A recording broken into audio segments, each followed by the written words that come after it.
Este es un mensaje del pastor John MacArthur, traducido y predicado en español para el mundo de habla hispana. Abramos la palabra de Dios al capítulo 23 del Evangelio de Lucas. Lucas 23. En nuestro estudio de este Evangelio maravilloso, llegamos ahora al relato breve de la muerte de Jesucristo. Se encuentra en los versículos 44 al 46. Permítame leerlo. Cuando era como la hora sexta, hubo tinieblas sobre toda la tierra hasta la hora novena. Y el sol se oscureció, y el velo del templo se rasgó por la mitad. Entonces Jesús, clamando a gran voz, dijo: Padre, en tus manos encomiendo mi espíritu. Y habiendo dicho esto, expiró.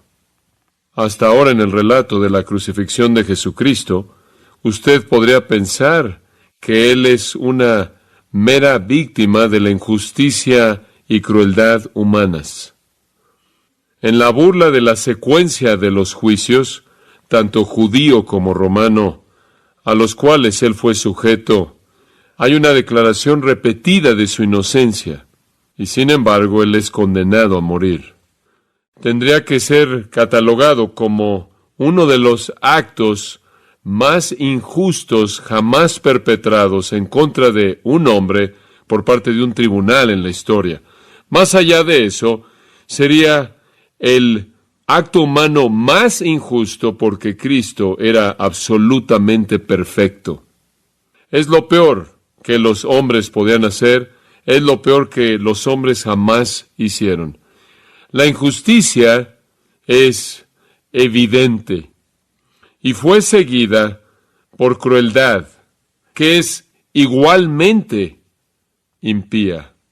Convertir a Jesús en el objeto de sus burlas, mofándose de la idea que Él es algún tipo de rey, los soldados romanos, siguiendo la guía de los líderes religiosos del judaísmo, meten una corona de espinas en su cabeza como una corona real de burla y le arrojan una túnica púrpura y le colocan un cetro falso en su mano y lo reconocen como algún tipo de rey con un sarcasmo burlón.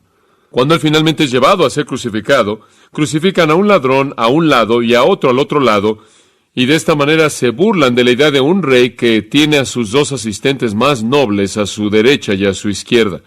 Y después expresan abuso mediante sus bocas, los líderes, la gente, los ladrones que estaban a su lado y los soldados también, blasfemándolo con sarcasmo como si él fuera algún tipo de rey. Y hemos llamado a eso la comedia en el Calvario. Tenía la intención de que fuera una burla total. Tenía la intención de ser la mofa del tipo más bajo. Pero algo dramático sucede en la culminación de la comedia. Se convierte en un drama. Y en donde los líderes judíos, quienes estaban dirigiendo todo esto, realmente estaban ocupando el centro del escenario, alguien más ocupa el centro del escenario. En un momento la comedia guarda silencio y el drama comienza. Aquellos que estaban llevando a cabo los papeles, las funciones primordiales en la comedia desaparecen y una gran persona ocupa el centro del escenario, y no es ningún otro que Dios mismo. Dios aparece ese día en el Calvario y convierte la comedia en drama. Todos nosotros entendemos la muerte de Cristo. Todos entendemos que Cristo murió por nuestros pecados. Todo cristiano verdadero sabe eso y lo cree. Pero tendemos a ver la cruz de Cristo o en sus aspectos físicos, de lo cual les recordé hace algunas semanas atrás que fueron lo mismo para los ladrones como lo fue para Jesús. Y nos enredamos en el sufrimiento físico, o tendemos a verlo como este gran sacrificio amoroso por parte de Cristo, lo cual fue: ningún hombre tiene mayor amor por sus amigos, un hombre que pone su vida por sus amigos. Él dijo eso. Y mientras que es verdad que hubieron torturas físicas que necesitan ser entendidas, y hay amor que necesita ser entendido y necesita ser enfatizado, hay un elemento en el Calvario que se presenta como un elemento primordial en la revelación del Nuevo Testamento, que con frecuencia es pasado por alto, y esa es la presencia de Dios. El Calvario tiene que ver más acerca de la ira de Dios que con cualquier otra cosa. Sí, es crueldad e injusticia humanas en su peor expresión. Sí, es una expresión de amor sacrificial en su mejor expresión. Pero sobre cualquier otra cosa, lo que sucede en el Calvario tiene significado para usted y significado para mí, debido a lo que Dios hace ahí.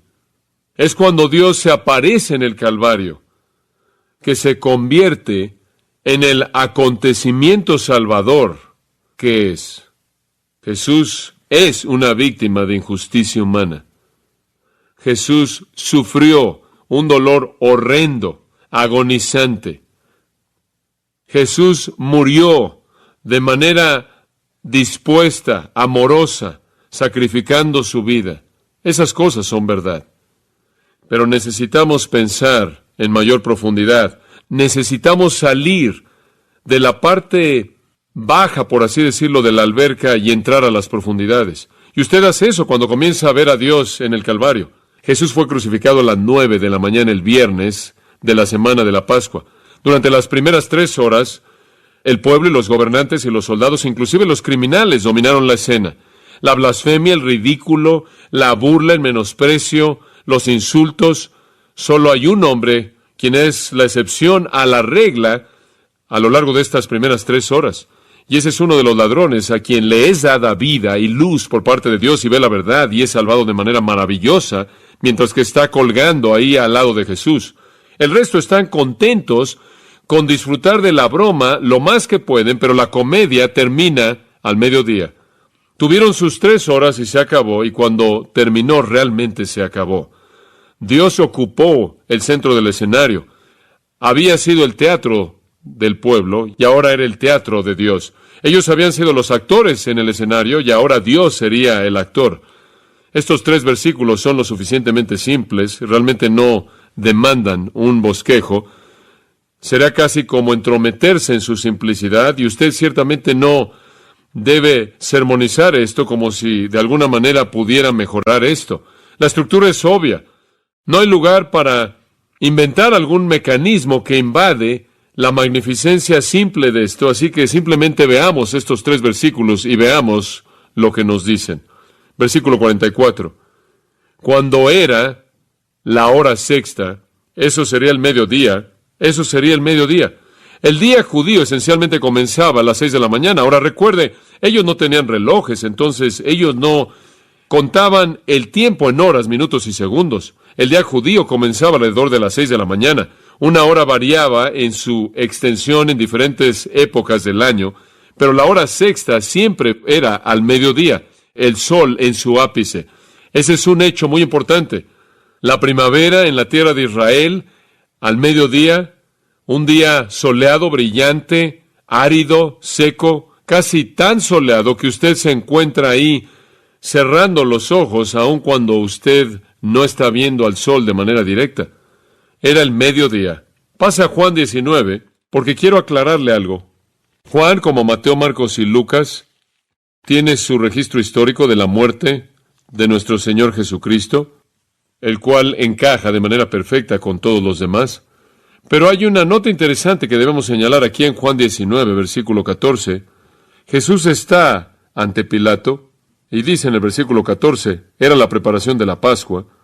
Jesús está ahí en el asiento del juicio, de acuerdo con el versículo 13, llamado el enlosado, en hebreo Gabata, y él está ante Pilato, y dice ahí que era como la hora sexta. Acabamos de leer en Lucas 23 que era la hora sexta, y Jesús ya había estado en la cruz 3 horas. Eran las 9 de la mañana, siguiendo el conteo judío. ¿Cómo puede ser también la hora sexta cuando Jesús está con Pilato? Respuesta simple. Cuando usted está en el salón del juicio de Pilato y en la esfera de Pilato, usted está en el tiempo romano, y el tiempo romano es calculado a partir de la medianoche. Son las 6 de la mañana cuando Jesús está ante Pilato, y Pilato finalmente decide, aunque sabe que Jesús es inocente, bajo la presión y manipulación del pueblo y su intimidación, y él va a enviar a Jesús para ser crucificado. Y entonces Juan simplemente señala que son las 6 de la mañana, de acuerdo con el tiempo romano. Todavía está delante de Pilato. 3 horas después, a las 9 de la mañana, él es crucificado. 3 horas después, la comedia termina. Y durante esas 3 horas que Jesús está en la cruz, usted puede regresar a Lucas 23. Durante el tiempo que Jesús está en la cruz, nuestro Señor habla 3 veces. Primero dice, Padre, perdónalos porque no saben lo que hacen. En segundo lugar, él ve a su madre María y Juan, el amado apóstol, y él dice, he aquí tu madre, he aquí tu hijo. Lo que está diciendo es encomendar el cuidado de su madre a Juan.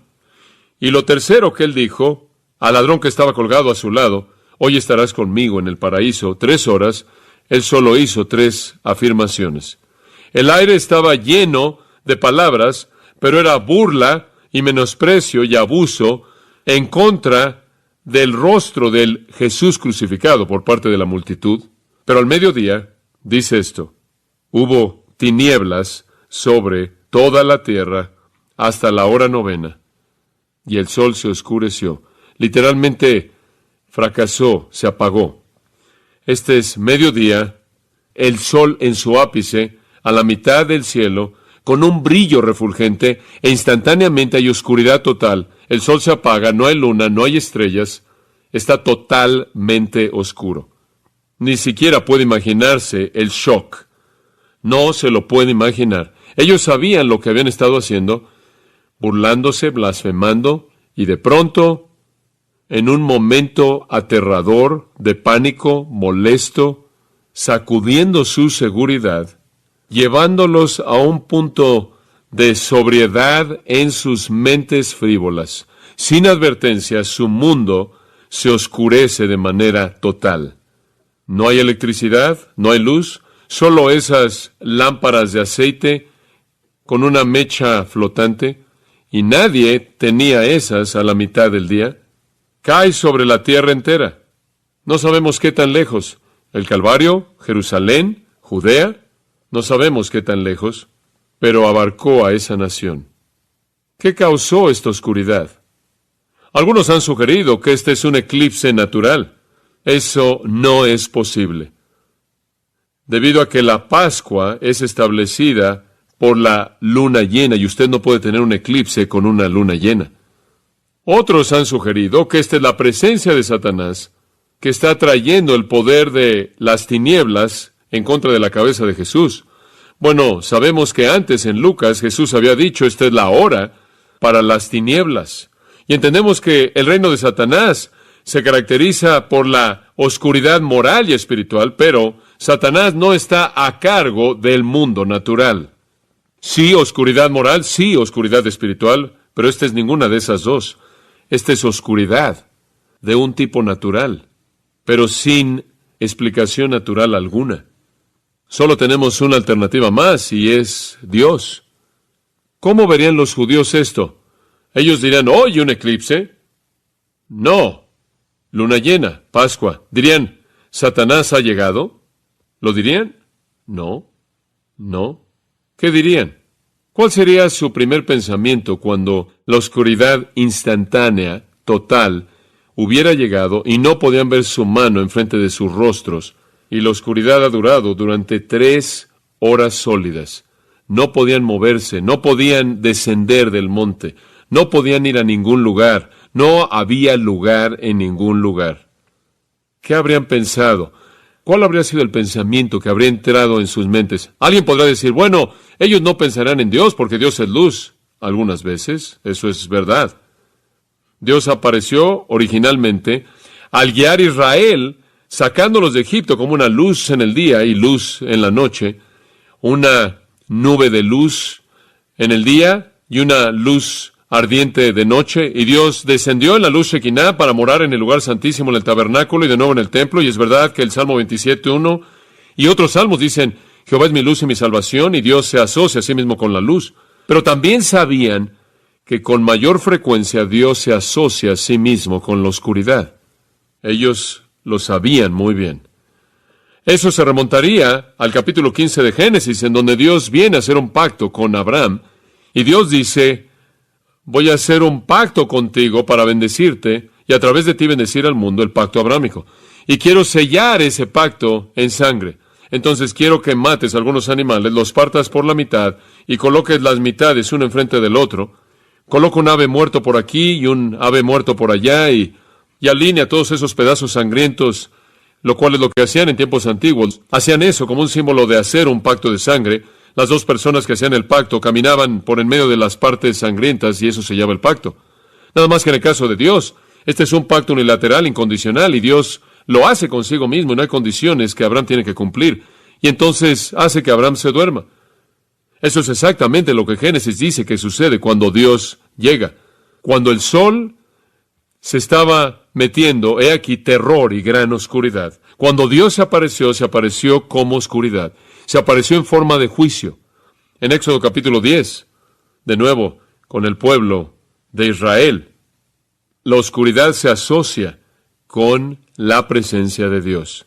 El Señor le dijo a Moisés, estira tu mano hacia el cielo, esto es en Egipto, para que haya oscuridad o tinieblas sobre la tierra de Egipto, inclusive tinieblas que puedan ser palpadas. Cuando Dios trae oscuridad, es tan densa que usted puede sentirla. En el capítulo 19 de Éxodo, después de que se habían ido de Egipto, llegaron al pie del monte Sinaí y estuvieron a los pies del monte. Capítulo 19, versículo 17, pero versículo 16 dice que había relámpagos y truenos y una nube sobre el monte. Versículo 18 dice, el Señor descendió y fuego con él, y su humo ascendió como el humo de un horno, y el monte entero se sacudía fuertemente. El capítulo 20 repite el mismo drama. Dios viene, hay oscuridad, oscuridad densa, humo, y usted encuentra la misma representación de Dios en Isaías 8:22 y otros lugares.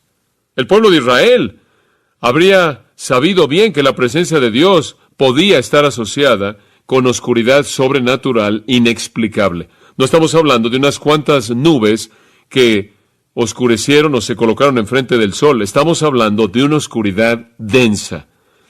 Pero hubo algo más en esto, porque el lado de oscuridad de Dios siempre estaba asociado con el juicio, con juicio. Hay un tema muy conocido en el Antiguo Testamento y está construido en torno a una expresión llamada el día del Señor, el día de Jehová. Algunas veces inclusive usted lo ve en algunas versiones con letras mayúsculas porque es un término técnico. Lo que describe es el juicio final, como si dijera, hoy es el día del hombre, pero viene el día del Señor. Está por venir el día cuando Dios viene en un juicio final, escatológico, devastador, destructor. Y el día del Señor está asociado con juicio, y juicio con oscuridad. Joel 1. Joel escribe acerca de esto en el versículo 15, he aquí el día, porque el día del Señor está cerca y vendrá como destrucción del Todopoderoso. ¿Cuáles son sus características? Joel capítulo 2, versículo 10, la tierra tiembla, los cielos se sacuden, el sol y la luna se oscurecen, las estrellas pierden su brillo, el Señor pronuncia su voz ante su ejército, ciertamente su campamento es muy grande, porque fuerte es aquel que lleva su espada. El día del Señor es de hecho grande y muy terrible, y ¿quién puede soportarlo? Es destrucción, es devastación, es mortal, y nadie sobrevive. Al final de ese segundo capítulo de Joel, en el versículo 30, desplegaré maravillas en el cielo y en la tierra. Y sigue hablando del día del Señor. Sangre, fuego, columnas de humo, el sol se convertirá en oscuridad, la luna en sangre, antes de que venga el gran y terrible día del Señor. El siguiente de los profetas es Amós, Amós capítulo 5, versículo 20. ¿Acaso el día del Señor no será oscuridad en lugar de luz? Amós 8:9. Y sucederá que en aquel día, declara Jehová Dios, que haré que el sol descienda en la tarde y haré que la tierra esté oscura a plena luz del día. Bastante específico. Sofonías 1:14, cercano está el gran día del Señor, cercano y viene muy rápido. Escuchad el día del Señor. En él el guerrero llora amargamente. Un día de ira es ese día, un día de turbación y problema, un día de destrucción y desolación, un día de oscuridad un día de nubes y densa oscuridad. Ellos sabían que la oscuridad sobrenatural estaba asociada con el juicio divino. Estaba asociada no solo con la presencia divina, sino con la presencia divina en el juicio. No solo la presencia divina en juicio, sino ese juicio final. El pensamiento debería haber llegado a su mente conforme estaban burlándose de Jesús, y mientras que su mundo entero se oscureció en un momento, la comedia realmente se acabó. Por cierto, unos cuantos versículos más adelante, cuando descendieron del monte, finalmente cuando la luz regresó, se estaban golpeando su pecho como una muestra de tristeza y temor. La oscuridad simboliza ira divina. Este tipo de oscuridad densa, más severa que la oscuridad que ocurrió en el pacto con Abraham, más severa que la oscuridad que ocurrió en el Sinaí. Esta es la oscuridad del día del Señor. Esta es esa oscuridad final. ¿Qué simboliza? La presencia de Dios en juicio. Esa es la razón por la que digo que hay un nuevo actor en el escenario. El personaje principal es ahora Dios, y Él ha entrado a ocupar el lugar principal en el escenario. Dios llegó al Calvario, no en luz, sino en oscuridad. Se apareció para desatar juicio. No en el sentido escatológico en el futuro en contra de los impíos, sino en el sentido soteriológico en contra del piadoso. Lo que realmente está pasando en el Calvario, y aquí es en donde usted entra en mayor profundidad con el entendimiento de esto, va más allá del sufrimiento físico, va más allá del sacrificio de Cristo, es ira divina que se está derramando en su forma final. La ira eterna está a punto de ser soltada y la oscuridad está por todos lados. Usted lo podrá decir de otra manera. Dios trajo el infierno a Jerusalén en ese día. Mateo 8, versículo 12, Mateo 22, versículo 13, Mateo 25, versículo 30, Jesús llama al infierno las tinieblas de afuera. El agujero negro definitivo en donde hay lloro y crujir de dientes, en la oscuridad eterna sin alivio. Es la oscuridad de la presencia de juicio por parte de Dios. Es la oscuridad de la presencia del juicio de Dios. Entonces, desde el mediodía hasta las 3 de la tarde, el infierno vino a Jerusalén y a Judea. Dios se apareció en ira. Y lo que es interesante es que no fue ira en contra de los romanos, y no fue ira en contra de los líderes judíos, y no fue ira en contra del pueblo. Fue ira en contra del Hijo. Dios desató la totalidad de su furia en contra de Jesucristo, como Isaías lo expresó en Isaías 13:9. Ira con enojo intenso. El infierno vino aquí. ¿Qué es el infierno? El infierno es donde Dios castiga a la gente para siempre. El infierno es donde Dios derrama su furia en contra de la gente para siempre. Dios es el poder que está detrás del castigo en el infierno. Cuando usted dice que el infierno es estar separado de Dios, solo en el sentido de su presencia de consuelo, no en el sentido de su presencia de castigo. Él es el que destruye tanto el cuerpo como el alma en el infierno. Él es el rey del infierno, no Satanás. Y Dios, quien es el castigador de todas las almas en el infierno eterno, se aparece en la oscuridad del Calvario para castigar a su Hijo. Y Él le da a su Hijo el infierno eterno a favor de todos aquellos que creerían a lo largo de la historia. Esta es la copa que Jesús esperaba en el huerto, con una repulsión tal que pidió que si hubiera una manera de evitarla, lo querría evitar. Durante esas 3 horas no hay comedia, no hay burla, no hay insultos, no hay blasfemia, no se registra nada de esto. Nadie dijo nada, ni siquiera Jesús. Jesús no habla durante estas 3 horas. Y tampoco lo hace alguien más. En estas 3 horas, Jesús sufre el infierno eterno por todos aquellos que creerían en Él. Entonces, la oscuridad no es la ausencia de Dios, es lo opuesto. Es la presencia de Dios en juicio completo, venganza y furia, ira infinita, movida por justicia infinita, suelta, castigo infinito, en contra del Hijo infinito que puede absorber un infierno eterno por todos aquellos que jamás creerían en 3 horas. Es aquí que Él lleva en su propio cuerpo nuestros pecados. Es aquí que Él fue hecho pecado por nosotros, Él que no conoció pecado. Es aquí que Él es herido por nuestras transgresiones, molido por nuestros pecados. Es aquí que Él es hecho maldición por nosotros. Estas son las 3 horas de la ira de Dios en contra de Él. Es algo sorprendente en qué pensar. Toda la gente que pasará la eternidad en el infierno, pasará la eternidad ahí porque nunca podrán ser capaces de pagar por sus pecados. Y sin embargo, Jesús en 3 horas pudo pagar de manera total por todos los pecados de toda la gente que jamás creería. ¿Cómo? Porque una cantidad infinita de ira solo puede ser absorbida por una persona infinita. Sorprendente. Dice, hubo tinieblas sobre toda la tierra hasta la hora 9. En la hora 9 se acabó, 3 horas. 3 de la tarde y la luz regresa. Marcos nos dice lo que Jesús dijo. Él habla. Marcos 15, versículo 33. Cuando había llegado la hora 6, lo mismo que Lucas dice, oscuridad cayó sobre la tierra entera hasta la hora 9. En la hora 9, a las 3 de la tarde, la oscuridad ya se fue. En esa hora 9, la oscuridad ha desaparecido. Jesús clamó a gran voz, Eloi, Eloi, lama sabactani, lo cual se traduce, Dios mío, ¿por qué me has desamparado? ¿Cómo debemos entender esto?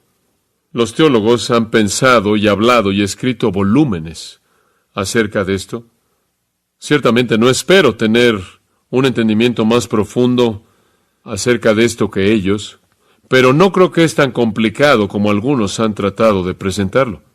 Quizás la expectativa de Jesús, el hombre, fue cuando la oscuridad se acabara y Él había llevado de manera total para la satisfacción de Dios, la furia de Dios a favor de todos los que creerían, que habría consuelo inmediato, que habría habido un afecto instantáneo por parte del Padre, que Él no habría percibido la presencia de juicio de Dios, sino que Él habría percibido el consuelo dulce de comunión con Dios.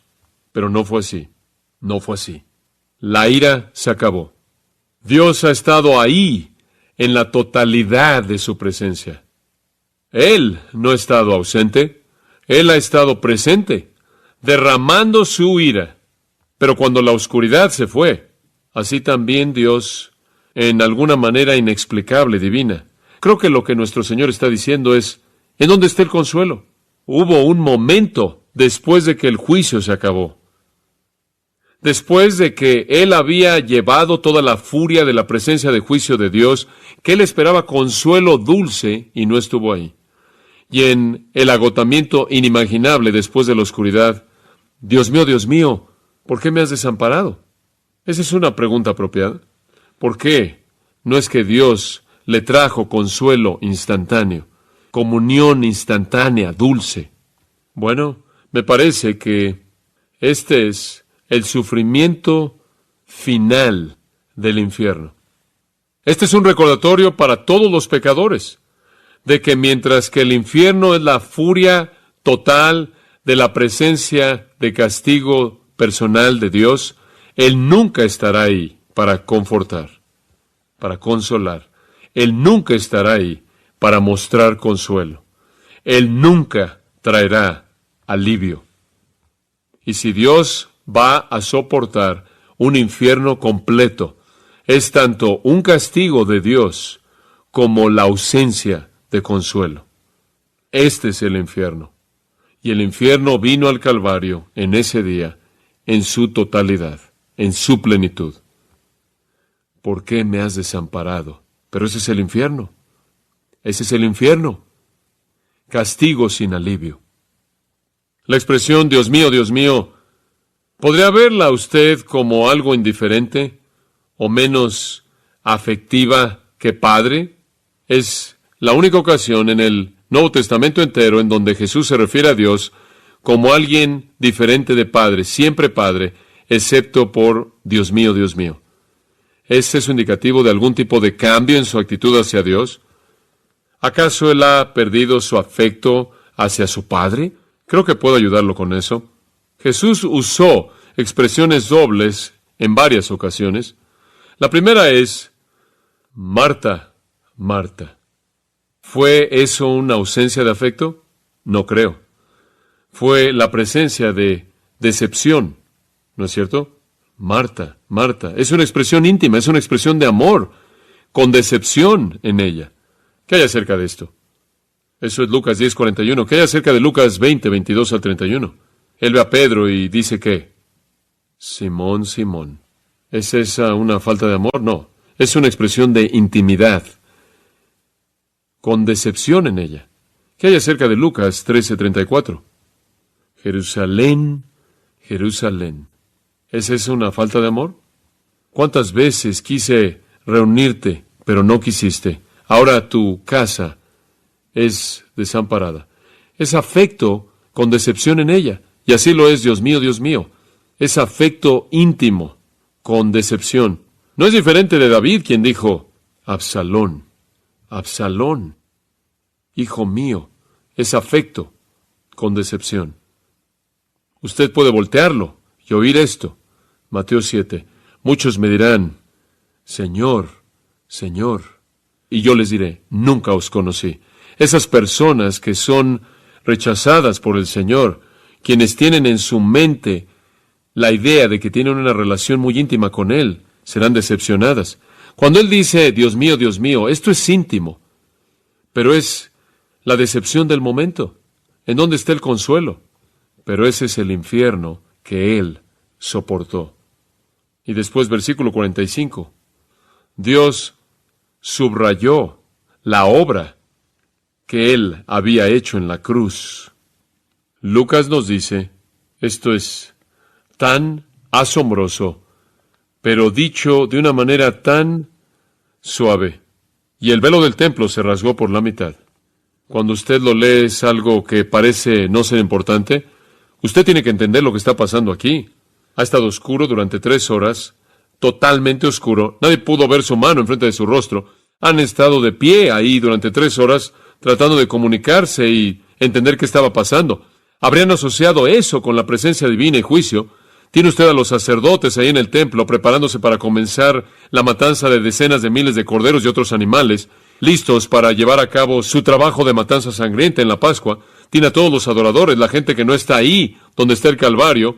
Están ahí a la mitad de la ciudad, en medio de cientos de miles. Se estima que pudo haber hasta 2 millones. Y han estado ahí congelados en donde estaban ahí durante 3 horas. La luz regresa y supongo que si nos enfocamos en los sacerdotes en el templo, tratan de congregarse y tratan de recuperar el tiempo perdido en la oscuridad y comenzar el proceso, porque entre las 3 de la tarde y las 5 de la tarde es cuando usted mata a los corderos de la Pascua. Y conforme ellos comienzan a matar a los corderos de la Pascua, oyen un ruido fuerte de que algo se rompe, que viene de adentro del lugar santo, en el lugar santísimo, conforme Dios rompe el velo de arriba hacia abajo. Mateo nos dice que fue de arriba hacia abajo. Lucas simplemente dice que fue en 2 partes. Ahí a la mitad Dios rasgó ese velo. Ahí por la mitad Dios rasgó esa cortina.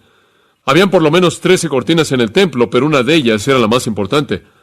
Esa era la que bloqueaba el lugar santísimo y estaba ahí porque Dios ordenó que estuviera ahí, porque el camino a Dios todavía no había sido abierto de manera oficial. Los sumos sacerdotes podían entrar ahí una vez al año y eso era todo. Y solo los sumos sacerdotes, y solo por un momento, para rociar sangre en el propiciatorio y después salir de regreso. El acceso a Dios no había sido activado de manera oficial.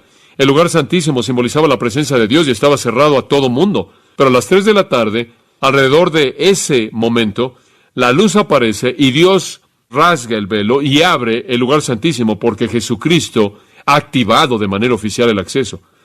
La cruz es expiación, la cortina es acceso. Por su muerte, el nuevo pacto es ratificado.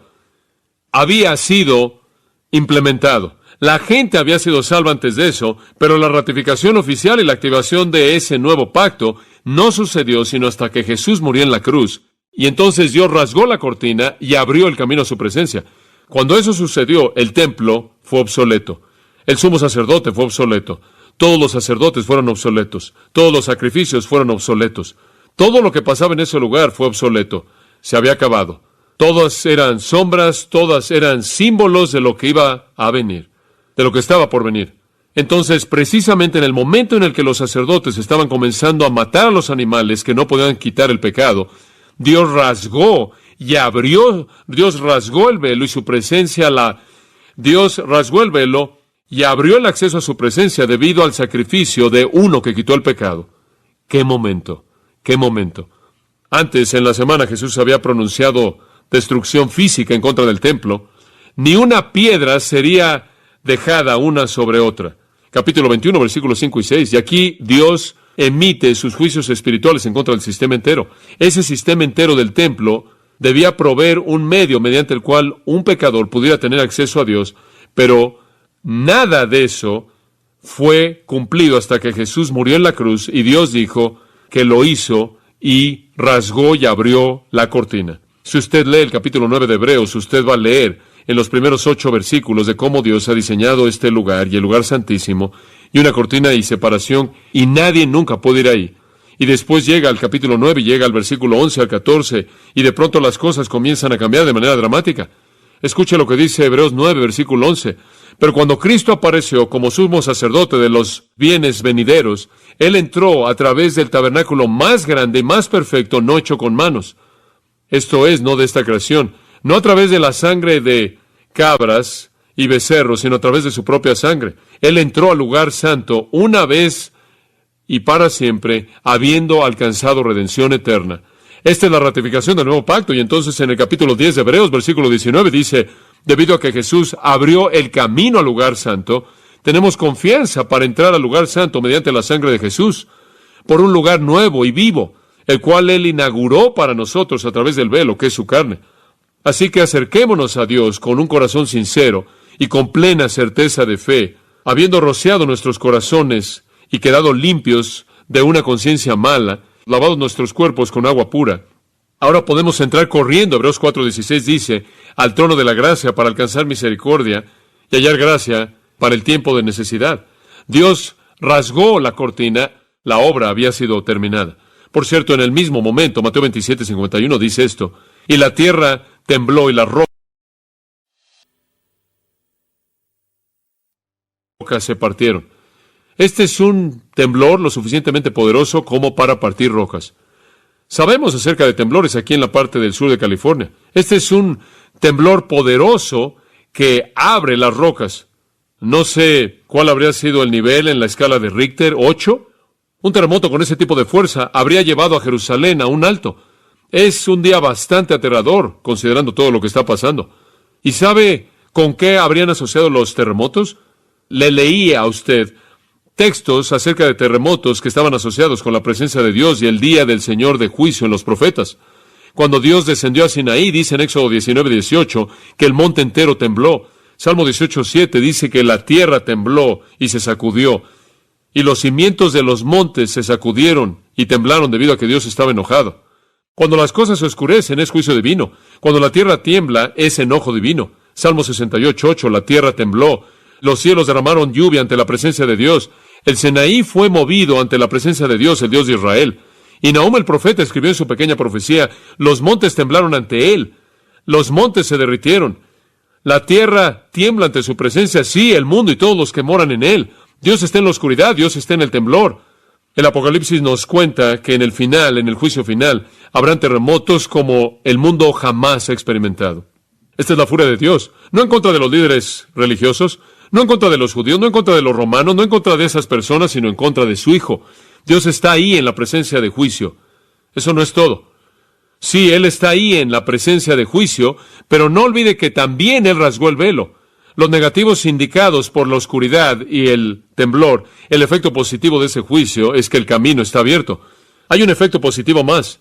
Esto es lo que Mateo dice en Mateo 27:52. Las tumbas fueron abiertas exactamente después del temblor. Muchos cuerpos de los santos que habían dormido fueron resucitados saliendo de las tumbas después de su resurrección y fueron a la santa ciudad y aparecieron a muchos. ¡Wow! ¿Cuáles son las consecuencias de la obra de Cristo en la cruz? Acceso a Dios y vida después de la muerte. Y Dios presenta una ilustración dramática de eso, rasga el velo, lo cual significa acceso, que el acceso está abierto. La gente sale de tumbas y han estado muertos y salen en cuerpos glorificados. No aparecen sino hasta después de la resurrección, de tal manera que Cristo, de manera clara, es las primicias de todos los que han resucitado y andan por todos lados dando testimonio del poder de la resurrección de Cristo. ¡Qué día! Cuando Dios se apareció en juicio, Él también se apareció en salvación, ¿no es cierto? Juicio en contra de su Hijo y salvación para nosotros. Toda la furia va en contra de Cristo y el camino es abierto para nosotros. Toda la furia va sobre Cristo. La vida después de la muerte se hace disponible para nosotros. Después de que la oscuridad se acabó, después de que el temblor se acabó, después de que el velo fue rasgado, el caos debió haber sido más allá de la descripción en Jerusalén. Pero hay una calma serena ahí en esa cruz que está en medio. Una calma serena. Pasa a Juan 19 y Jesús en este momento está en el ojo del huracán. Calma perfecta.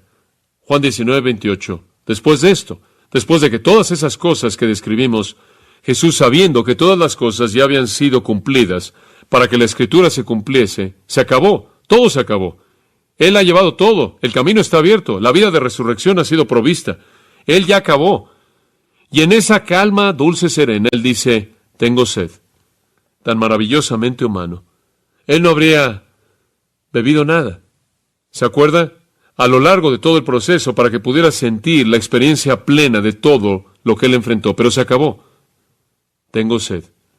Un contenedor lleno de vinagre, de vino amargo, de vino agrio, estaba ahí, y colocaron una esponja llena del vino agrio, del vinagre realmente, en un palo, y lo llevaron a su boca. Cuando Jesús, por tanto, había recibido el vino agrio, Él dijo, tetelestai, consumado es. Inclinó su cabeza y entregó su espíritu. Apenas antes de que Él entregara su espíritu, regresa a Lucas 23 y vamos a terminar ahí. Apenas antes, después de que Él dijo, tengo sed, después de que Él de manera triunfal dijo, consumado, es una palabra en el griego, apenas antes de que Él entregara su espíritu, Lucas 23, 46 dice, Jesús, clamando a gran voz, muy importante, Mateo 27, 50 dice lo mismo, Marcos 15, 37 dice lo mismo. Sería imposible que una víctima crucificada hiciera eso si hubiera estado muriendo mediante una muerte natural, porque usted muere de asfixia, sin oxígeno, sin fuerza, apenas capaz de pronunciar un murmullo, e incoherente en el trauma de la muerte por crucifixión. Él está fuerte, Él es triunfal. Él dijo en Juan 10, el buen pastor pone su vida por las ovejas. Él dijo, nadie me quita la vida. Yo la pongo porque yo quiero. Yo tengo el poder para ponerla y la autoridad de ponerla y tengo la autoridad de volverla a tomar. Nadie me quita la vida. Esta es la prueba. Él clama a gran voz. Él grita con toda su fuerza. ¿Qué dice?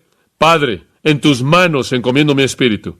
Bueno, todos los judíos que estaban ahí habrían entendido eso. Ese es el Salmo 31:5.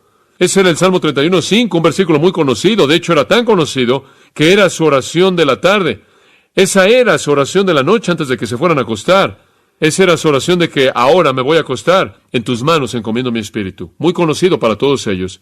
La oraban regularmente. Pero hubo dos cambios que Él hizo. En primer lugar, Él añadió algo, Padre. La comunión dulce ha sido restablecida. El infierno estuvo ahí durante 3 horas y después se acabó. El castigo se acabó. El sufrimiento se acabó.